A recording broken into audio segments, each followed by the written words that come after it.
Madhukar Khamkar.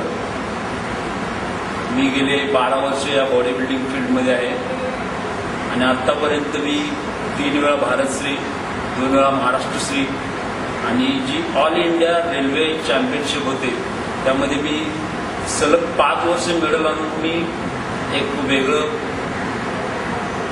Record तयार केलेला आहे। आता पण महाराष्ट्रामधला एकही असा खेळाडू झाला नाही की त्यांनी सलग 5 गोल्ड मेडल आणलेले आहेत, असा कुणीही नाही। यावर्षी मी 5वं मेडल आणून मी रेकॉर्ड केलेला आहे आणि आता सध्या माझा जो वर्कआउट चालू आहे तो दिवसातून 8 तासाचा वर्कआउट चालू आहे। मुंबई येथे मी सायन या ठिकाणी राहते आणि गेले 4 वर्ष मी सेंट्रल रेल्वे या ठिकाणी आज रेल्वेचा जॉब करते। स्पोर्ट्समन म्हणून माझी या ठिकाणी निवड झाली होती 4 वर्षापूर्वी। त्यामधूनच या बॉडी बिल्डिंगमुळे मला या रेल्वेमध्ये जॉब मिळालेला आहे आणि आत्ता जी माझा दिवसाचा जो खर्च आहे तो कमीत कमी 1200 ते 1400 रुपये दिवसाचा खर्च आहे।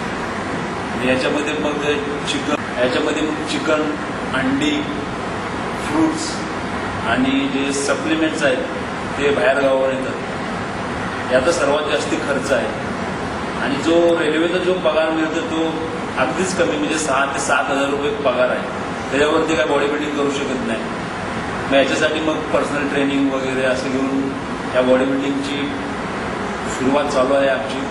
आणि जर या ठिकाणी जर मला कुणी असा मोठा स्पॉन्सर जर मिळेल की त्याच्या नावावर खेळून सुद्धा मी पुढे जाईन आणि त्यांचं पण नाव येईल आणि माझं सुद्धा नाव येईल, संगीत महाराष्ट्र आणि भारताचं पण नाव होईल, असा पण जर स्पॉन्सर मिळेल तर मी निश्चितच देशाबाहेरचे मेडल मी घेऊन आल्याशिवाय राहणार नाही।